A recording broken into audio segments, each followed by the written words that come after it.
Aanii, Zhao here. In today's video, I want to talk about, what my hair growth journey's been like for me. I've been creating content for going on 4 years now, and I've also been a full-time student in university for 4 years. And it was in the beginning of that 4 years that I actually started to grow my hair. Having long hair is actually a really important and culturally significant thing for us to do.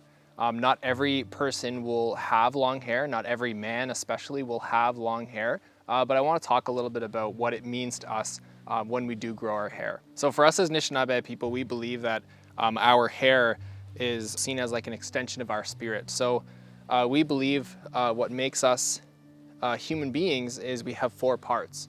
We have our mind, we have our body, we have our spirit, and we have our heart. And so we almost view our hair on our head like an extension of that spiritual part of us, as opposed to just being something that grows off of our body. And the reason that we braid it into these 3 strands is because we believe that when we braid our hair and braid our spirit into those 3 strands, it's actually honoring and representing very important parts of ourselves.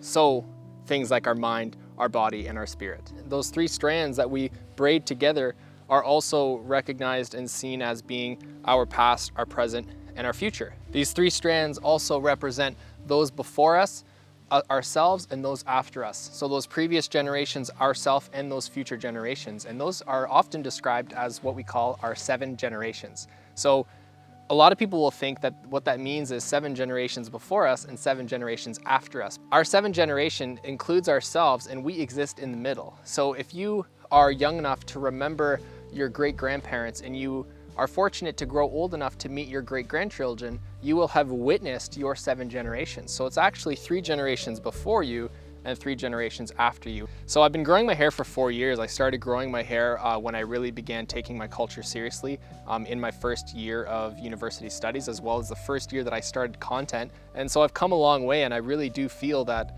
having this longer hair has given me strength and helped me get through some really hard times and some difficult times. So anyway, whether you've been thinking about growing your hair or maybe you've never thought of it at all, maybe use this video as a bit of inspiration to maybe start growing out your hair. Especially us Anishinaabe people, our long hair is such a big part of our own identities, and sometimes growing your long hair and honoring that part of our culture sometimes fill in pieces of our identity that we didn't know were missing.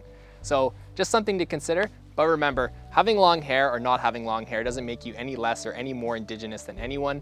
Just long hair and the teachings of having long hair in our culture has been something that's been very lost due to colonization, the residential school and boarding school systems.